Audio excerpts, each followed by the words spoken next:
My YouTube channel Manisha's disk और आज हम डिस्कस करने वाले हैं लॉक अप सीजन 2 के 14th एपिसोड के बारे में। तो 14th एपिसोड के बारे में अगर शॉर्टकट में बोलूं तो यहाँ पे पूरा देख के समझ में आ गया कि दोस्त दोस्त ना रहा गाइस, दुश्मनी यहाँ पे हो चुकी है दोस्तों में एक टास्क की वजह से, जहाँ पे खाने के लिए जो है दर दर भटकती हुई नजर आई है आकांक्षा चौधरी और यहीं पे राम कपूर को अपनी उंगलियों पे नचाती हुई नजर आई है श्रेया कालरा और शिल्पा और आकांक्षा के बीच में फिर से लड़ाई होती हुई नजर आई है। और यहाँ पे जो है भाईचारा ऑन टॉप चल रहा था हर्षद योगेश का, इनके बीच में भी जो है मुहाबाजी मतलब मुहाथाटी बोलते हैं ना, वैसी टाइप की हमें देखने के लिए मिला है। तो क्या हुआ है कैसे हुआ है अच्छे से मैं आपको एक्सप्लेन करके बताने वाली हूँ। उससे पहले आप अपने सीट की पेटी बांध लो और आराम से बैठ जाओ और रिव्यू जो है वो अच्छे से सुनते रहो कि 14th एपिसोड में क्या क्या हुआ है। सो शुरू से शुरुआत करते हैं। सो आप सभी ने देखा होगा कि 13 जो एपिसोड था उसमें खर्चा पानी के लिए टास्क हुआ था, जहाँ पे दो दो के ग्रुप्स बनाए गए थे और वो जो है अपने लिए खर्चा पानी कमा रहे थे। जिस टास्क के दौरान में मैंने आपको बताया कि किस ग्रुप ने कितना पैसा जो है वो कमाया और सबसे ज्यादा पैसा किसने कमाया, तो वो थे यहाँ पे राम कपूर और श्रेया जो कि 1 लाख रुपए कमाते हैं। वहीं पे सबसे कम की बात करूं तो वो होते हैं योगेश और माधुरी, क्योंकि वो सबसे पहले गिव अप कर देते हैं। तो यहाँ पे 10,000 योगेश माधुरी को मिलता है सबसे कम,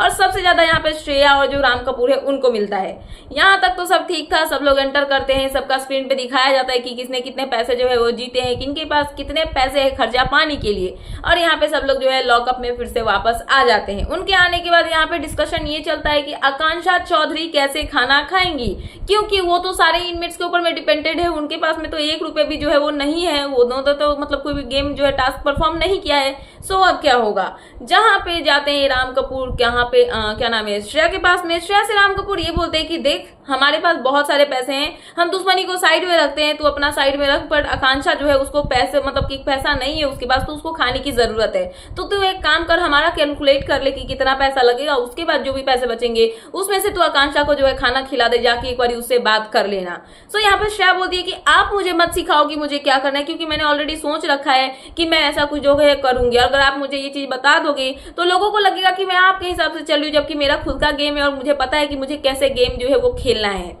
सो श्रेया ये सब बातें यहाँ पे बोलती है। उसके बाद योगेश जो है ये सब बातें सुन लेते हैं। वो जाते हैं गार्डन एरिया या फिर बोलो एक्टिविटी एरिया, कुछ भी बोल सकते हो, जो क्या बोलते हैं वहां का होता है ना जो गार्डन बना होता है जैसे कि, तो उसमें वो सब लोग जो है वो बैठे होते हैं, जहाँ पे आकांक्षा, धीरज, सूफी, शिवांगी भी होती है, शायद सब लोग साथ में बैठे होते हैं, पैम भी होती है। तो इनसे जाके योगेश बताता है आकांक्षा को वहां पे जाके कि पता है ये लोग प्लानिंग कर रहे हैं कि तेरे को खाने के लिए बोलेंगे और उसके बाद जो है तेरे को कैसे कैसे करके क्या क्या चीजें जो है वो करने वाले हैं, अपना मतलब गेम खेल रहे हैं कि अभी तेरे को दे देंगे और बाद में बोलेंगे कि चलो खैरात का दे दिया या फिर कुछ भी ऐसा करके ये जो है अपना दिमाग लगा रहे हैं। तो आकांक्षा बोलती है कि मैं इनसे कुछ भी नहीं लूंगी। वहीं पे आकांक्षा चौधरी को आकांक्षा चमोला या फिर सभी जो है वो बोलते हैं कि अगर वो आगे से अप्रोच कर रही है आके तेरे साथ में अगर दोस्ती करने की कोशिश कर रही है तो कर ले, खाना ही तो दे रही है ना। तो आकांक्षा चौधरी का कहना यहाँ पे ये होता है कि मुझे पता है कि वो क्या सोच के खाने देगी, वो देगी और मेरे को बोलेगी कि जब तुझे खैरात में दे दिया, मैंने यहाँ पे चैरिटी कर दी, ये कर दी, वो कर दी, तो मुझे ऐसे लोगों का खाना जो है वो नहीं लेना है।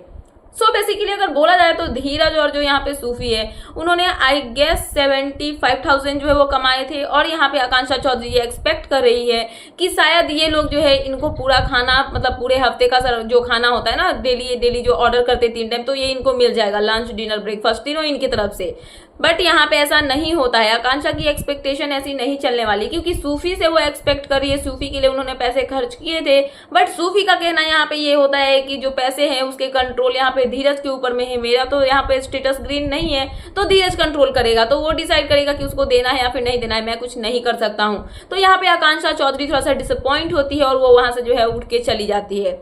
उसके बाद श्रेया कालरा जो है वो आकांक्षा चौधरी से बात करती हुई नजर आती है। वो आकांक्षा के पास जाती है और वो बोलती है कि मेरा और राम जी का जो खर्चा आने वाला है पूरा वीकली वो 65,000 का होगा, फिर मेरे पास में 35,000 जो है वो बच रहे हैं, तो अगर तेरे को चाहिए तो तू ले ले, मतलब कि तेरा खाना हम जो है वो कर देंगे। तो आकांक्षा चौधरी यहाँ पे श्रेया को बताती है कि एक काम कर, मैं अपना कहीं ना कहीं से जो है दिमाग लगा लूंगी और अपना जो है गुजारा कर लूंगी, प्लेट ले लूंगी।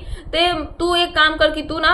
योगेश है उसके पास में अगर 10,000 है ना तो तू 5,000 योगेश को दे दे और 20,000 जो है वो श्रेया क्या नाम है माधुरी मैम को दे दे, उसके बाद का तुम्हारा देख लेना, मेरे को कुछ भी नहीं चाहिए। तो श्रेया बोलती है कि ठीक है, तेरे को मैंने ऑफर किया, तूने नहीं लिया, अब तेरी गलती है, आगे तू जो भी स्ट्रगल करेगी, जो भी चीजें मतलब प्रॉब्लम तू फेस करेगी, इसके लिए तू रेडी रहना, क्योंकि मैंने तुझे ऑफर किया और तुमने इन सब चीजों के लिए मतलब कि जो है मना कर दिया। तो आकांक्षा बोलती है चलो मैं अप्रिशिएट करती हूँ कि तुमने आके मेरे से पूछा, बट मेरे को नहीं चाहिए।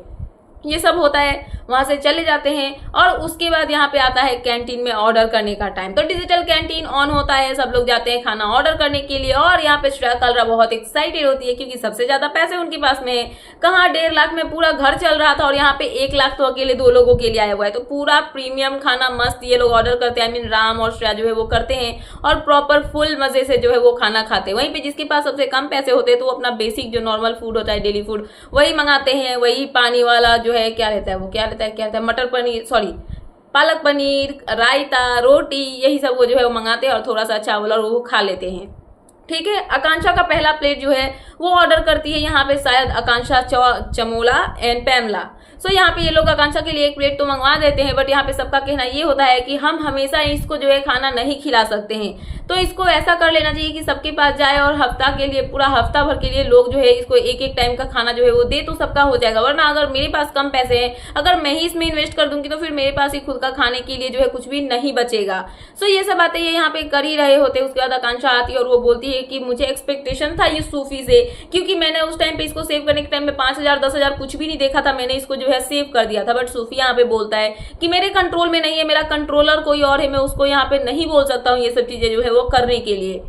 बट यहाँ पे माधुरी का थोड़ा सा जो है एक जेस्चर देख के मुझे बहुत अच्छा लगा, क्योंकि इनके पास सबसे कम पैसे हैं, 10,000 ही है इनके पास। और ये यहाँ पे आकांक्षा चौधरी को बुलाती है, उनको बहुत प्यार से बोलती है कि 10,000 कम थोड़ी है, बहुत है, और तू टेंशन मत ले, मैं जब तक तुझे खाली पेट नहीं रहने दूंगी, मैं तुझे प्रॉपर खाना दूंगी, कुछ चीज की कमी यहाँ पे नहीं है। सो यहाँ पे योगेश और आकांक्षा को बहुत अच्छा लगता है कि जो माधुरी है वो इतना प्यार से जो है इनको ऐसे करके बोल रही है। और यहाँ पे मतलब योगेश और आकांक्षा का सोरो जो अक्कू सेना है और योगेश का जो मतलब की सेना है, जो भी उनके योगेशियन से, सब बहुत खुश होते हैं यहाँ पे, क्योंकि यहाँ पे माधुरी जो है उनके लिए इतना सॉफ्ट कॉर्नर दिखाती है। प्यारा सा मोमेंट जो है इनका देखने के लिए मिलता है। फैंस बहुत खुश होते हैं इस चीज को लेके कि माधुरी मैम ने यहाँ पे आकांक्षा के लिए स्टैंड लिया और उन्होंने बोला कि आकांक्षा को वो खाना जो है वो देंगी। सो ये सब चीजें यहाँ पे होती है। उसके बाद जब ऑर्डर करने की बारी आई थी तो यहाँ पे योगेश जो है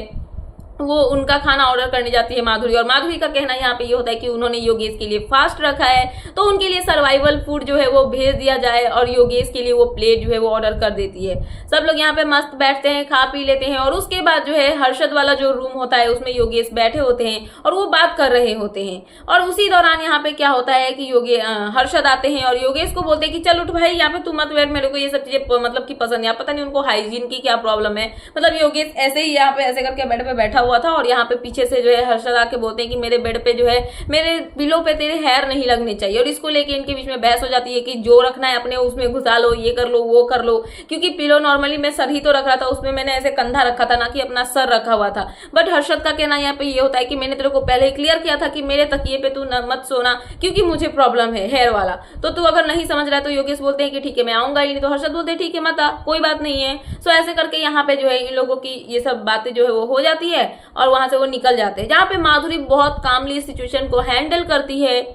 और माधुरी वहां से योगेश को प्यार से उठा के लेके जो है कैंटीन एरिया बोल सकते हो, कॉमन रूम बोल सकते हो, फैमिली रूम बोल सकते हो, जहाँ पे कॉमनली सब लोग जो है वो बैठते हैं, वहां पे लेके चले जाते हैं। तो यहाँ पे राम कपूर का रिएक्शन यही होता है कि मान गए माधुरी जी आपको कि इतने लंबे चौड़े लड़के को कैसे आप संभाल के रख रहे हो, अपने मतलब इशारों पे नचा रहे हो, ये कोई आम बात जो है वो है नहीं। सो यहाँ पे माधुरी जो है वो योगेश को समझाती है कि कोई बात नहीं है, रहने तो बोल रही तो क्या ही हो जाएगा। यहीं पे जो वरुण है वो भी बोलता है कि भाई रहने तो छोटी सी बात है, इसमें क्या ही इतना बहस करना है। सो ये सब यहाँ पे इनकी बहसबाजी जो है वो होती है। उसके बाद राम कपूर वरुण, योगेश और आकांक्षा के साथ में बैठे होते हैं और नॉर्मली बातें जो है वो डिस्कस कर रहे होते हैं, इनके बीच में जो है वो बातें हो रही होती है। यहाँ पे शिल्पा लगाती है अपना दिमाग, और ये जो चुगली आंटी वाला काम होता है ना गाइस, ये मेरे को एकदम समझ में नहीं आता है। शिल्पा क्या करती है, जाती है श्रेया और माधुरी जहाँ होती है उस जगह पे, और उनको जाके बोलती है पता है तुम्हारा जो है ना डिपेंडेंट, वो और सब डिपेंडेंट के साथ में बैठ के बातें कर रहा है। मतलब किसके बारे में वो बोल रही है, योगेश और आकांक्षा के बारे में बोल रही है। तो यहाँ पे सुन के श्रेया जो है वो कूद के चली जाती है राम कपूर के पास में, और ये बहुत डिसरिस्पेक्टफुली जो है राम कपूर को ऐसे बोलती है कि आप फिर यहाँ पे बैठ गए, मैंने मना किया था ना इन लोगों के साथ बैठने के लिए। तो राम कपूर का कहना ये होता है कि तुमने बोला था कि 1 से 2 लोगों के साथ मैं बैठ सकता हूँ, बात कर सकता हूँ, बट उससे ज्यादा लोग जो है वो नहीं होने चाहिए। तो फिर वो बोलती है कि ठीक है यहाँ पे तो 3 लोग हैं, तो फिर वरुण को निकालो। तो बोलते तुमने ही तो बोला था मेरे को यहाँ पे योगेश और आकांक्षा से बात करने के लिए। तो वो बोलती है कि नहीं, अभी नहीं करना है। और यहाँ पे बहुत मतलब कि गंदे तरीके से बदतमीजी से वो यहाँ से राम कपूर को बोलती है। और यहाँ पे राम कपूर जो है जैसे होता है ना कि हाँ भाई अब कुछ नहीं कर सकते, ऑप्शन ये, तो चुपचाप इसकी बातें जो है वो मान लेते हैं। और राम कपूर वहां से उठते हैं और श्रेया के साथ साथ में चले जाते हैं और वो बताते हैं कि तुमने मुझे उठाया, मैं मान रहा हूँ कि तुम मेरी मतलब कि क्या बोलते हैं कंट्रोलर हो, बट मुझे ये चीज सही नहीं लगी, तुम बहुत गलत कर रही हो, ये सब चीजें जो है वो अच्छी नहीं है। तो ये सब चीजें यहाँ पे होती है और राम कपूर को जो है बुरा लगता है थोड़ा सा और वो वापस वहां से उठ के चले जाते हैं और खड़े खड़े जो है थोड़ा सा बात करने की कोशिश करते हैं यहाँ पे योगेश, आकांक्षा और वरुण जो भी बैठे होते हैं उनसे। उसके बाद श्रेया यहाँ पे जाती है माधुरी और क्या नाम है शिल्पा के पास में और जाके बहुत हंसती है, बोलती है देखा मैंने उनको जो है पिन मार दिया, अभी वो बहुत खुन्नस खा रहे हैं, बहुत ज्यादा गुस्सा हो रहे हैं, मजा आ गया मुझे। तो यहाँ पे जो है शिल्पा और जो श्रेया है ये सब यहाँ पे मजे लेते हुए नजर आते हैं राम कपूर की। और इसके बाद में होता क्या है कि श्रेया और जो शिल्पा है इनके बीच में कन्वर्सेशन होती है योगेश और आकांक्षा को लेकर, जहाँ पे इनका कहना ये होता है, शिल्पा बोलती है लड़का है तो सही, उसके लिए स्टैंड तो लेता है, क्योंकि लड़की जो है वो कुछ भी कर ले लेकिन लड़का उसके लिए खड़ा रहता है, तो लड़का तो अच्छा ही है, मतलब योगेश के बारे में वो बोल रही है। जहाँ पे श्रेया का रिप्लाई इस पे ये आता है कि लड़का अच्छा है नहीं है वो बात ही नहीं है, बात यहाँ पे ये है कि ये दोनों इस शो में एक दूसरे के दम पे आए हैं। योगेश आकांक्षा की वजह से आया, आकांक्षा योगेश की वजह से आई है, और इसी की वजह से अगर ये शो में आए हैं तो इनको कंटेंट भी तो वैसा देना पड़ेगा ना, क्योंकि लोगों को ये सब चीजें जो है अच्छी लगती है और लोगों को ये यही दिखाएंगे। इसके अलावा कुछ भी इनका इंडिविजुअल जो है गेम नहीं है। साथ में श्रेया यहाँ पे ये भी बोलती है कि जब ये बाहर में थे ना तो इनका कनेक्शन ऐसा था कि ये जो योगेश है ये जिसके साथ में था, जिस लड़की के साथ में था उसको तो इसने छोड़ा, और यहाँ पे रियलिटी शो में रियलिटी शो बोल रही मतलब टीवी शो जो चल रहा था स्प्लिट्सविला, उसमें जब आकांक्षा गई थी और नेशनल टेलीविजन पे आकांक्षा को छोड़ के योगेश रूरू के पास में गए थे, दैट्स वाई आकांक्षा का यूगो हर्ट हुआ और इसीलिए उन्होंने जो है यहाँ पे रूरू और योगेश के बीच में कुछ तो ऐसा किया जिसकी वजह से ये दोनों जो है वो अलग हो गए और यहाँ पे आकांक्षा जो है वो फिर से सेट हो गई है योगेश के साथ में। ऐसा मैं नहीं कह रही हूँ, ऐसा यहाँ पे श्रेया जो है वो शिल्पा शिंदे से बोलती हुई नजर आती है, जहाँ पे वो यहाँ पे बोला जाए तो योगेश और आकांक्षा के कैरेक्टर को भी असोसिएट करती है और बोलती है कि वो दोनों जो है वो बहुत गंदे हैं, अच्छे लोग नहीं है, ये लोग यहाँ पे जो है यही सब करने के लिए आए। साथ में यहाँ पे शिल्पा ये भी बोलती, शिल्पा नहीं श्रेया जो है वो शिल्पा को ये भी बोलती है कि आपको पता है ये मेरे से क्यों यहाँ पे मतलब कि जो झगड़े झंझट है वो खत्म नहीं कर रहे हैं, क्योंकि इसको पता है मेरी सबके साथ में इक्वालिटी है और मैं सबके साथ में भिड़ भी जाती हूँ, लेकिन इसका ऐसा है कि इसका मेरे अलावा कोई भी इस घर में नहीं है जिससे ये लड़ झगड़ सके, तो इसके लिए इसको तो चाहिए ना, इसको सब कुछ सॉर्ट आउट नहीं करना है, क्योंकि अगर सॉर्ट आउट हो जाएगा तो फिर ये लड़ेगी किससे। सो इसीलिए ये सब ढोंग कर रही है और कुछ भी जो है बात नहीं है। सो ये सब बातें यहाँ पे ये करते हैं और उसके बाद जो है यहाँ से ये लोग निकलते हैं क्योंकि आकांक्षा जो है वो इस जगह पे आ जाती है। उसके बाद बारी आती है ट्रेंडिंग टॉपिक की। सो ट्रेंडिंग टॉपिक कुछ इस तरीके का होता है, एग्जैक्ट तो मुझे याद नहीं है बट मैं आपको अच्छे से एक्सप्लेन करती हूँ, आप समझ जाओगे कि क्या है। सो अभी का टाइम का जो जेनरेशन चल रहा है, जेनजी जेनरेशन जो चल रहा था, तो इसके हिसाब से उनका कहना ये है कि जो जेनरेशन अभी चल रही है क्या वो मेंटली बहुत ज्यादा मतलब कि वनरेबल है या फिर मतलब वीक बोल सकते हो, कमजोर है, अपने दिमाग को शांत करके किसी भी सिचुएशन पे हैंडल नहीं कर पाते हैं, या फिर इमोशनली मेंटली बहुत ज्यादा स्ट्रांग है, अवेयर हो चुके हैं अभी के बच्चे जो है मतलब कि जो जेनजी जेनरेशन है वो लोग। सो यहाँ पे सब लोग जो है अपना अपना पॉइंट रखते हैं, बताते हैं कि क्या है क्या नहीं है। कुछ बोलते वनरेबल है क्योंकि लोग जो है अपने आप को संभाल नहीं पाते, सिचुएशन के हिसाब से जो है वो फंस जाते हैं, ये वो। वहीं पे राम कपूर जो है वो ये बताते हैं कि ऐसा कुछ भी नहीं है, मेरे 2 बच्चे हैं, मेरी जो बेटी है वो बहुत ज्यादा मिच्योर है, वो बहुत ज्यादा अवेयर है, वहीं पे जो मेरा बेटा है वो 2 साल उससे छोटा होगा या फिर 3 साल उससे छोटा होगा, अभी कॉलेज जाने की टाइम उसकी आई है, बट यहाँ पे जब मैं उसके पास जाता हूँ तो मुझे ऐसा लगता है कि उसमें मेच्योरिटी जो है वो नहीं आई है। तो ये पेरेंट्स के ऊपर में डिपेंड करता है कि कैसे वो अपने बच्चे को टीच करे ताकि जो बच्चा है वो सही से हिसाब से उन चीजों को सीखे और आगे जो है वो बढ़ पाए और मेंटली जो है वो बहुत ज्यादा स्ट्रांग बन पाए। सो सब लोग इस बात से अग्री भी करते हैं। जहाँ पे जो सूफी है वो अपना एक बात बताते हुए नजर हैं कि कैसे एक टाइम ऐसा आया था जब वो छोटे थे तो वो एक डिप्रेशन में चले गए थे, यहाँ पे वो ट्रीटमेंट ले रहे थे, जो डिप्रेशन होता है उसका जाते थे वो डॉक्टर के पास में, उनसे बात जो है वो करते थे, बट एक टाइम ऐसा आता है कि जो उनका जो डॉक्टर होता है ना वो उनसे वो जब बताते हैं कि उनका कुछ प्रॉब्लम ऐसा इशू जो है हो रखा है जिसमें उन्होंने बताते हैं कि उनका मतलब कि वो गे हैं या फिर कुछ भी हो, उनका जो है सेक्सुअलिटी के बारे में वो वहाँ पे डिस्कस करते हैं। उसके बाद वो डॉक्टर क्या करता है, जिसपे उन्होंने इतना विश्वास करके ये सब चीजें जो है वो बताई होती है, डॉक्टर जाता है उनके मम्मी पापा से नहीं बल्कि उनके नानू से, उनके नाना जी जो है उनसे जाके वो सारी बातें जो है वो बता देता है डॉक्टर। और यहाँ पे सूफी जो है वो बहुत हर्ट होता है क्योंकि सूफी को पता होता है कि उनके पेरेंट्स जो है वो बहुत सारे एक्सपेक्टेशंस पाल के रखे हैं मन में सूफी के लिए कि बड़ा होके मेरा बेटा ये करेगा वो करेगा, बट जब उनको पता चलेगा ऐसा तो उनको कितना ज्यादा हर्ट होगा। और इसको लेके सूफी ने अपने आप को मारने की भी कोशिश की, उनकी यहाँ पे सुसाइड अटेम्प्ट भी उन्होंने करने की पूरी कोशिश की, बट फिर भी उनके उसके माइंड में ये था कि अगर मैं मर गया तो फिर मेरे घर वालों का क्या होगा, वो कितना रोएंगे। उनके रोने से ज्यादा अगर मैं कहीं जाके मतलब कि गाड़ी में टकरा गया, कहीं से कूद गया, फिर मेरे बॉडी को देख के सबको पेन होगा, इतना गंदा हो जाएगा, ये हो जाएगा। तो मैं बहुत चीजें सोच के और फाइनली आज मैं इतना स्ट्रांग बन चुका हूँ कि लोगों के सामने मैं खुल के आ रहा हूँ और लोग मुझे कुछ भी बोले मुझे उतना फर्क नहीं पड़ता है। सो सूफी कहीं ना कहीं उस डॉक्टर जो था उसको थैंक भी करते कि उन्हीं की वजह से आज वो इतना ज्यादा अवेयर हो पाए हैं और उनके पेरेंट्स को समझा पाए हैं कि कैसा क्या सिचुएशन है क्या नहीं है। क्योंकि जिस समय ये बात हुई थी सूफी के साथ में कि उनके नानू को बताई गई थी, उस टाइम पे उन्होंने कभी भी एक भी गे पीपल को नहीं देखा था कि वो कैसे होते हैं।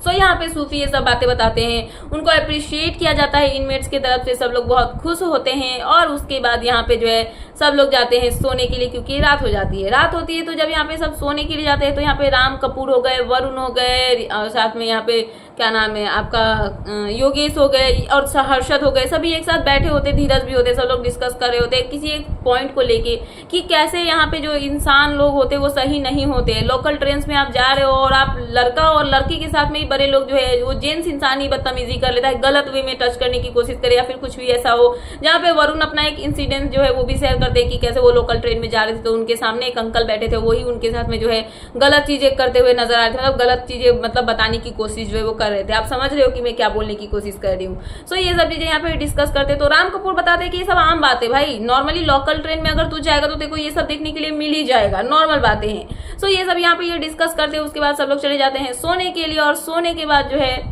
यहाँ पे वरुण और आकांक्षा जो है इनके बीच में डिस्कशन चलता है और ये डिस्कशन भाई फिर से यहाँ पे एक खतरनाक वाला डिस्कशन आ जाता है जहाँ पे आकांक्षा चमोला ने अपना सीक्रेट रिवील किया था सबसे पहला कि वो गौरव खन्ना से डिवोर्स ले रही है या फिर दे रही है। उसके बाद दूसरा सीक्रेट वो अपने आप को सेव करने के लिए रिवील किया था, उन्होंने नहीं किया था, श्रेया ने किया था, जहाँ पे श्रेया का कहना ये था कि ये बाइसेक्सुअल है। चलो इतना तक ठीक था, बाइसेक्सुअल में समझ गई कि क्या होता है। अब ये एसेक्सुअल बीच में आ गया गाइस, ये क्या है मेरे को समझ में नहीं आया था, बट मैंने फिर सुना जहाँ पे श्रेया का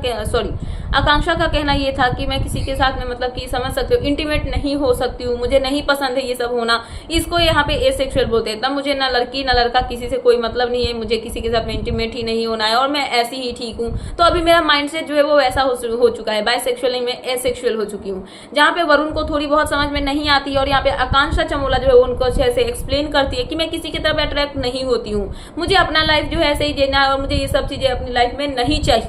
सो ये सब यहाँ पे ये डिस्कस करते हैं। उसके बाद सब लोग सो जाते हैं, होती है नई सुबह और सब लोग अपना अटेंडेंस देते हैं जहाँ पे म्यूजिक बजता है मस्त सा और सब लोग जो है अटेंडेंस देते हैं। मुझे ये म्यूजिक बहुत पसंद है, नेटफ्लिक्स का जो ये लॉकअप वाला है, personally guys I love it. So यहाँ पे ये सब होता है, सब लोग सुबह होती है अपना मतलब कि नाश्ता वास्ता करते हैं, ऑर्डर करते हैं, खाना वाना यहाँ पे सब लोग खा लेते हैं। पर यहाँ पे एक चीज ये होती है कि जो आकांक्षा चौधरी है वो वरुण सब लोग जो है अपने बेड से नहीं उठते हैं जबकि मॉर्निंग सॉन्ग बज जाता है। सो जब ये बेड से नहीं उठते हैं तो हमारी महान शिल्पा मैडम जाती है इनके पास में इनको उठाने के लिए। नॉर्मली वो यहाँ पे योगेश भी सोया होता है, सब लोग सोए होते हैं, सबको वो उठाती है। तो नॉर्मली बोल देना चाहिए ना कि हाँ भाई उठ जाओ, क्योंकि यहाँ पे अटेंशन इनमेट्स दिन में सोना अलाउड नहीं है, लिख चुका है। सो यहाँ पे वो गई, उन्होंने बोला कि उठो, सबने बोला कि हाँ हम उठे हुए हैं, हम बेड से उठ रहे हैं, थोड़ा देर मतलब रहने दो, ऐसे हम लोग जो है वो सोए हुए हैं। तो आकांक्षा पे चढ़ जाती है, आकांक्षा को बोलती है मैडम हमने बोला है आपको उठने के लिए, उठो। आकांक्षा बोलती है अरे उठ गई हूँ, बेड से नहीं उठी हूँ बट मैं उठी हुई हूँ, जगी हुई सोई नहीं हूँ। सो यहाँ पे शिल्पा का कहना ये होता है कि नहीं बेड से उठो, अभी के अभी बेड से उठो। मतलब मैं सोच रही हूँ क्या शिल्पा कंट्रोलर बन के पागल हो गई है क्या? मतलब आकांक्षा के पीछे हाथ धो के पड़ी हुई है मैडम, पता नहीं क्या ही हो गया इनको। तो यहाँ पे शिल्पा जो है वो चढ़ जाती है कि नहीं भाई तेरे को अभी उठना पड़ेगा तो उठना पड़ेगा। यहाँ पे आकांक्षा ये बोलती है कि मैं नहीं उठूंगी, देखती हूँ कि आप क्या कर लोगे। तो यहाँ पे ये लोग जो है फिर से भिड़ते हैं, इनकी थोड़ी सी बहस होती है और उसके बाद जो है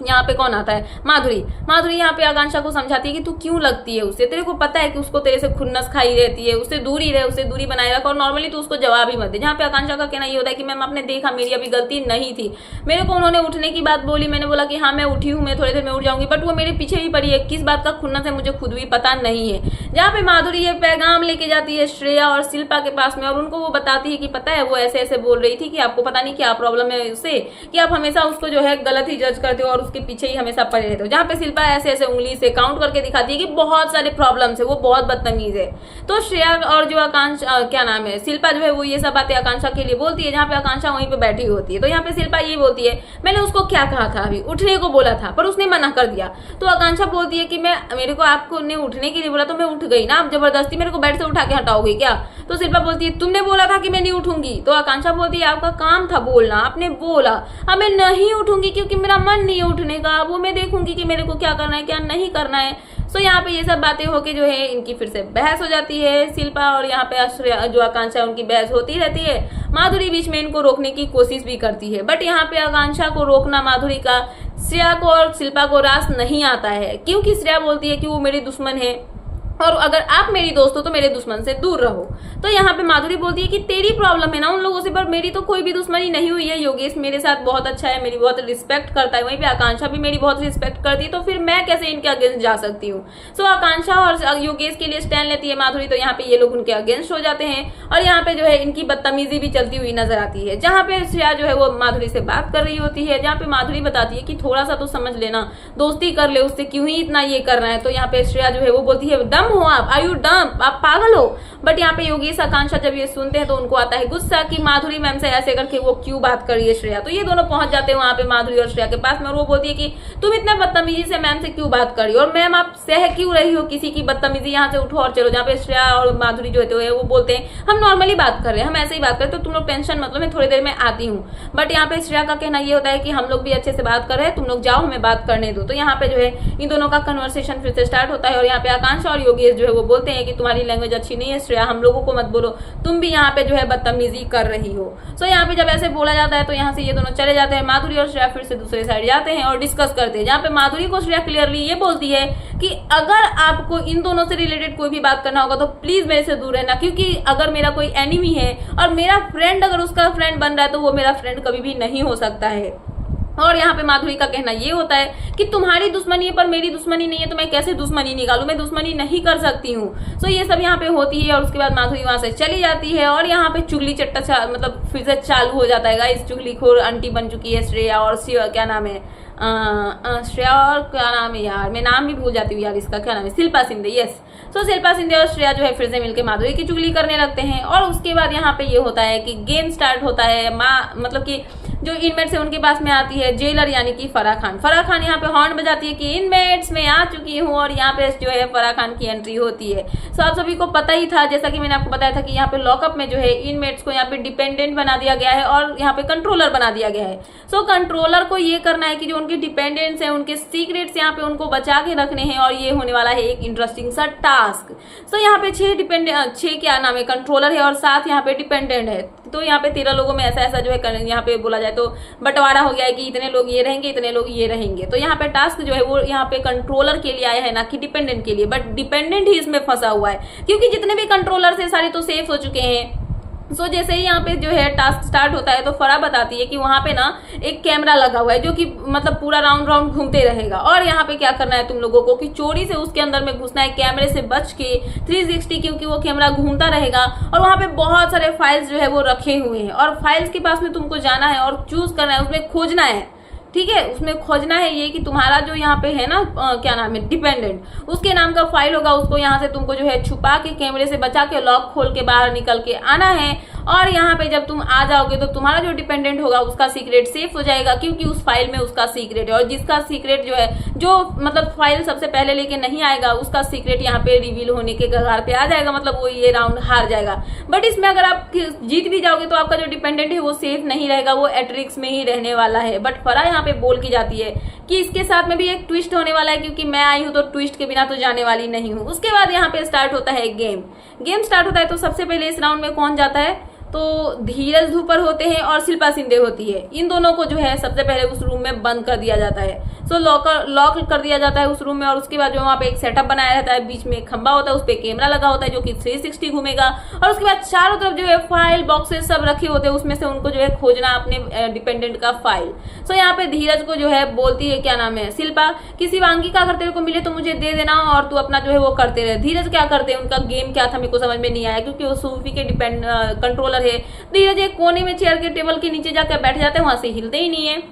और जो शिल्पा है वो खोजे जा रही है, खोजे जा रही है, खोजे जा रही है। तो यहाँ पे चाबी भी मिल जाती है शिल्पा को, और जो फाइल है वो खोज रही होती है। इतने में क्या होता है कि धीरज निकलने की कोशिश करते हैं और धीरज जो है वो कैमरे के आगे आ जाते हैं। तो धीरज यहाँ पे जब पकड़ा जाते हैं तो क्या हुआ, टास्क यहीं पे बंद, क्योंकि धीरज यहाँ पे एक्सपोज हो गए और धीरज जो है वो आउट हो गए। इट मीन्स की जो धीरज है वो अपने डिपेंडेंट सूफी का सीक्रेट सेफ नहीं कर पाए, और यहाँ पे शिल्पा ने शिवांगी को सेव कर दिया, उनका सीक्रेट जो है वो सेफ हो गया। और ऐसा होते यहाँ पे ये निकलते हैं, और उसके बाद जो है सूफी एट्रिक्स में है वो तो रहेगा, शिवांगी भी एट्रिक्स में रहेंगी। बट यहाँ पे सीक्रेट अगर किसी का रिवील होने की बारी आएगी तो यहाँ पे शिवांगी नहीं बल्कि सूफी होंगे। सो ये फर्स्ट राउंड यहाँ पे खत्म होता है, ठीक है। फिर दूसरा राउंड आता है कि दूसरे राउंड में कौन जाएगा। सो दूसरे राउंड में यहाँ पे जाते हैं, क्या नाम है आपका मैं बताती हूँ, पैमेला और साथ में वरुण, ये दोनों यहाँ पे इस राउंड में जाते हैं, जहाँ पे इन दोनों की मजाक मस्ती देखने के लिए मिलती है। गाइस पता नहीं पैम को क्या हो जाता है, इतना ज्यादा मेंटली डिस्टर्ब है या फिर क्या है, या फिर ओवर रिएक्ट करती है। बट ये टास्क जब स्टार्ट होता है तो वरुण मजाक मस्ती में जो है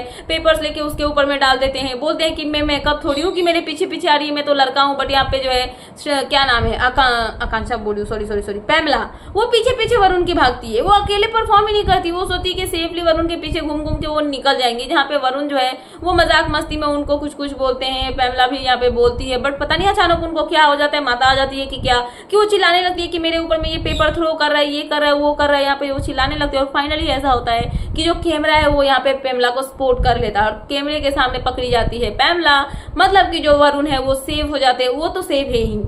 उनके जो यहाँ पे है ना डिपेंडेंट हर्षद, वो सेफ हो जाते हैं। मतलब हर्षद और शिवांगी यहाँ पे सेफ हो चुके हैं, सेफ नहीं उनके सीक्रेट्स सेफ हो चुके हैं। और यहाँ पे जैसे ही बाहर निकलते हो जाता है घमासान युद्ध, और वो किसके बीच में, वरुण और पैम के बीच में, क्योंकि यहाँ पे पैम के अकॉर्डिंग वरुण ने उनके मुंह पे पेपर फेंका था और वरुण वो जो है उनसे वो बदतमीजी कर रहे थे। बट मुझे पर्सनली ऐसा कुछ नहीं दिखा कि वरुण उनसे बदतमीजी करे। वरुण की जो पर्सनालिटी है वो वही मजाक मस्ती वहां पे कर रहा था, और पेपर एक बार उसने मुंह पे फेंक के मजाक में बोला कि ले ले ये रहा तेरा जो है शिवांगी का, सॉरी आकांक्षा का जो है पेपर मिल गया। और साथ में वो मजाक मस्ती में ये भी बोल रहे थे कि तू ही तो गई थी ना आकांक्षा चमोला के पास में, तो जा उसके पास, मेरे से क्यों फेवर मांग रही है, मेरे पास क्यों ही आ रही है। तो बस इतने को यहाँ पे पैमला जो है वो मुद्दा बना लेती है और वो चिल्लाने लगती है कि ये लड़का जो है ये नामर्द है, ये मर्द नहीं है, मेरे ऊपर में पेपर फेंक रहा था, ये कर रहा था, वो कर रहा था, फेक फ्रेंडशिप निभाता है, तेरा सीक्रेट मेरे सामने मैं रिवील कर दूंगी। तो वरुण भी यहाँ पे मैं बोल देते हैं और बोलते हैं कि जा भाई कर दे रिवील, मेरे को कोई घंटा फर्क जो है वो नहीं पड़ता है। सो यहाँ पे ये सब चीजें होती है। और उसके बाद जो है फिर यहाँ पे बारी आती है किसकी, तो यहाँ पे बारी लास्ट में आती है दो लोगों की, जो की होती है माधुरी और साथ में यहाँ पे श्रेया। दो दोस्त गाइज यहाँ पे टास्क परफॉर्म करने गए और यहाँ पे दोनों एक दूसरे के अगेंस्ट में। माधुरी यहाँ पे योगेश के लिए खेल रही थी, वहीं पे श्रेया यहाँ पे राम कपूर के लिए खेलती है। तो टास्क होता है तो उससे पहले शायद इन्होंने डिसाइड किया था कि जिसको सबसे पहले मिलेगा वो जो है उसको वो पेपर दे देगा, वो फाइल वहां पे दे देगा। यहाँ पे माधुरी जो है उनको राम कपूर की फाइल मिल जाती है, पर यहाँ पे माधुरी जो है वो फाइल उनको नहीं देती है। यहाँ पे माधुरी बोलती है कि श्रेया तेरे को चाबी मिले तो मेरे को चाबी जो है वो दे देना। यहाँ पे श्रेया बोलती है कि मैम आपको मिल चुका है राम सर का, तो अब मेरे को दो, पर वो नहीं देती है। दोनों को एक दूसरे के यहाँ पे अगेंस्ट का जो है पेपर मिल जाता है, फाइल मिल जाता है। मतलब श्रेया को मिलता है योगेश का पेपर, आई मीन फाइल, और यहीं पे जो माधुरी है उनको मिलता है राम कपूर का। बट दोनों एक दूसरे से एक्सचेंज नहीं करते हैं। और यहाँ पे क्या होता है कि कैमरे के आगे आ जाती है यहाँ पे माधुरी, और माधुरी इस राउंड से आउट होती है। मतलब जो योगेश है उनका सीक्रेट वो सेफ नहीं कर पाती है। उसके बाद जब ये बाहर निकलते हैं तो माधुरी जो है वो रोती हुई नजर आती है, बहुत ज्यादा मतलब कि बुरा फील करती है कि वो यहाँ पे योगेश के लिए परफॉर्म करना चाहती थी बट वो नहीं कर पाई क्योंकि श्रेया ने उनका साथ नहीं दिया। बट श्रेया का कहना ये होता है कि वो मेरे एनिमीज है और मैं उनके लिए कभी भी नहीं खेलूंगी, और आप मेरी फ्रेंड होकर उनके साथ खेल रही हो। जबकि मैंने लास्ट यहाँ पे जजमेंट डे से पहले जो क्रैकडाउन वाला टास्क हुआ था उसके दौरान मैंने आपको सेव किया था। मैं अपने आप को ना सोच के मैंने एकदम एक सेकंड में ऐसा डिसाइड किया था कि मैं आपको जो है यहाँ पे सेव करने वाली हूँ। और आप अगर मैंने आपके लिए इतना बड़ा काम किया और आप मेरे लिए इतना सा एक फेवर भी नहीं कर पाए, तो फिर तो मेरे को समझ में आ गया कि दोस्ती क्या है क्या नहीं है। सो यहाँ पे माधुरी का कहना ये होता है कि तुम्हारी योगेश और आकांक्षा से नहीं बनती है, पर पूरे अगर लॉकअप में देखा जाए तो अगर मेरी सबसे ज्यादा रिस्पेक्ट कोई करता है तो वो योगेश और आकांक्षा ही है। तो मैं उसके लिए क्यों ना खेलूं, मैं यहाँ पे फेयर ही खेलूंगी। बट यहाँ पे जो होती है श्रेया, उनका कहना होता है कि नहीं, आपने मेरे से मतलब मेरे साथ में जो है वो चीट किया, मुझे ये सब चीजें जो है वो अच्छी नहीं लगी है। सो ये सब चीजें इनके बीच में कन्वर्सेशन होती है जहाँ पे योगेश और आकांक्षा जो है वो अप्रिशिएट करते हैं माधुरी को, और वो बोलते हैं कि मैम आपने बहुत अच्छा खेला, कोई बात नहीं है, जो होगा वो देखा जाएगा। सो इतना सब कुछ हो जाता है उसके बाद फिर से जो है फराह खान की एंट्री होती है। फराह खान यहाँ पे आती है और थोड़ा सा मजाक मस्ती करती है, सबको बोलती है कि भाई तुमने अच्छा खेला, और लग रहा था कि पैमला और वरुण की तो 7 फेरे भी यहाँ पे कंप्लीट हो चुके। तो वरुण यहाँ से साइड से लाइन मारते हैं और वो बोलते हैं कि मैम अंदर में हमारी शादी हुई और बाहर आके डिवोर्स भी हो गया, मतलब झगड़ा वगड़ा जो है वो हो चुका है। सो यहाँ पे ये सब चीजें होती है। उसके बाद जो ट्विस्ट है वो ये आता है कि फराह बोलती है कि अब जो 3 लोग, ये मेन ट्विस्ट नहीं है गाइस, आगे ट्विस्ट मैं आपको एक्सप्लेन करने वाली हूँ। सो यहाँ पे फराह बोलती है कि जो भी चीजें है ना, जितने भी लोगों ने अपना सीक्रेट सेव कर दिया वो तो बच गए, एट्रिक्स में ही रहेंगे, बट उनका सीक्रेट बच गया। बट जिन लोगों का सीक्रेट नहीं बचा है, जो कि योगेश है यहाँ पे, और साथ में क्या नाम है, सूफी, और एक था कौन, रुको, सूफी, योगेश और चमोला, आकांक्षा चमोला, इन तीनों का जो है सीक्रेट रिवील होगा इन तीनों में से किसी एक, और वो डिसाइड कौन करेगा, जो कि 3 यहाँ पे जो है डिपेंडेंस थे, जिनका टीम जो है 3 था, 3 डिपेंडेंस ने जीता और 3 डिपेंडेंस यहाँ पे हारे थे, डिपेंडेंसी कंट्रोलर्स। तो 3 कंट्रोलर कौन कौन जीते थे, वो थे यहाँ पे श्रेया, शिल्पा और साथ में एक वरुण। इन तीनों ने यहाँ पे जीता था और ये डिसाइड करेंगे कि कौन अपना सीक्रेट रिवील करेगा। मेजोरिटी विंस गाइस, आप सभी को पता ही होगा। और यहाँ पे वरुण जो है, लैला यहाँ पे योगेश के लिए खड़े होते हैं और वो बोलते हैं कि योगेश का सीक्रेट मैं रिवील नहीं होने दूंगा। वहीं पे क्या नाम है, श्रेया और जो शिल्पा है वो तो अड़ जाते हैं कि मेरे को इसी का सीक्रेट रिवील करना है और मुझे जानना है कि योगेश का क्या है। वहीं पे शिल्पा जो है वो तो बोलती है भाई आकांक्षा चमोला का एक ही बच्चा, इसको यहाँ पे रिवील करो और निकालो, सीधा घर भेजो। पर यहाँ पे ये लोग शायद डिसाइड करेंगे और यहाँ पे योगेश जो है उनका सीक्रेट रिवील होगा, जहाँ पे वरुण योगेश के पास में जाते हैं और वो बोलते हैं कि भाई ये लोग ऐसे अड़ गए, मैं क्या करूँ। तो योगेश यहाँ पे सिंपली इनको बोलते, देख तू अगर मेरे लिए अड़ा हुआ है तो तू अड़े रहे, बाकी जो होगा देखा जाएगा, कोई मतलब मुझे नहीं है। सो वरुण यहाँ पे जाते हैं कैमरे के पास और वो बोलते हैं कि फराह मैम अब आ जाओ, हमने डिसाइड कर दिया है कि हमको जो है किसका सीक्रेट रिवील करवाना है। और इतने में एपिसोड जो है वो खत्म हो जाता है 14th। बट यहाँ पे क्या होगा मैं आपको बताती हूँ, सीक्रेट रिवील होगा योगेश का, और वो भी बहुत बड़ा वाला, क्योंकि यहाँ पे मेजोरिटी में सीक्रेट रिवील करने के लिए योगेश पे जाएगा। शिल्पा हो गई और यहाँ पे श्रेया हो गई, वो दोनों चाहेंगे कि योगेश का सीक्रेट रिवील हो, यहीं पे वरुण नहीं चाहेंगे, तो एक के नहीं चाहने से क्या ही हो जाएगा। सो ये सब होगा और योगेश जो है अपना कुछ सीक्रेट रिवील करेंगे अपनी एक्स रूडू से रिलेटेड, बट वो नाम नहीं लेंगे रूडू का, पर मतलब रूडू से रिलेटेड कोई सीक्रेट निकालेंगे, जिसकी वजह से आकांक्षा को आएगी यहाँ पे गुस्सा और इनके बीच में बहस भी होती हुई, लड़ाई झगड़े भी होते हुए नजर आएंगे। और इसी के साथ में ट्विस्ट कुछ ऐसा भी आएगा जहाँ पे माधुरी ग्रोवर एविक्ट होने वाली और साथ में क्या नाम है आकांक्षा भी एविक्ट होंगी, बट वो एविक्ट होकर सीक्रेट रूम में जाएंगी। बट माधुरी जो है वो एट्रिक्स से चली जाएंगी, क्योंकि कहीं ना कहीं जब मैंने इस पे रिएक्ट किया था तो लोगों का कहना ये था कि माधुरी तो सेफ है, तो वो फिर कैसे निकली। तो मैं आपको बता दूं कि यहाँ पे ट्विस्ट ये है कि जो आदमी अपना सीक्रेट रिवील करेगा उसकी जो डिपेंडेंट, जो जिसके ऊपर में वो डिपेंडेंट होगा, मतलब जिसका वो कंट्रोलर होगा, जिसका मतलब जो उसका कंट्रोलर होगा, वो यहाँ पे एट्रिक्स में चला जाएगा और उसमें से कोई आउट होगा। तो यहाँ पे योगेश ने अपना सीक्रेट रिवील किया, रिवील करके वो तो ठीक ठाक है, वो एट्रिक्स में ही है, बट यहाँ पे उनके यहाँ पे कंट्रोलर कौन थी, माधुरी। तो माधुरी यहाँ पे एट्रिक्स में जाएंगी और उसके बाद माधुरी का एविक्शन होगा और साथ में आकांक्षा चौधरी जो है उनके अगेंस्ट तो पूरा घर ही होगा और आकांक्षा भी यहाँ पे एविक्ट होती हुई नजर आएंगी। बट वो शो से बाहर नहीं जाने वाली, वो सीक्रेट रूम में मस्त यहाँ पे एंजॉय करेंगी और बाद में फिर से और भी ज्यादा कलेश होता हुआ नजर आएगा। सो फिलहाल यही थी यहाँ पे 14th एपिसोड का रिव्यू, तो मैंने सोचा कि आपको अपडेट कर दूं। तो क्या है आपका इन सब पे कहना, प्लीज मुझे कमेंट सेक्शन में कमेंट करके बताना। एंड ऐसे ही लेटेस्ट अपडेट पाने के लिए प्लीज मेरे चैनल को सब्सक्राइब करना एंड बेल आइकन प्रेस करना, ताकि मेरे आने वाले सारे वीडियोस के नोटिफिकेशंस आपके पास टाइम पे पहुंचते रहे। सो मिलते हैं नेक्स्ट वीडियो में। So thanks for watching and bye bye.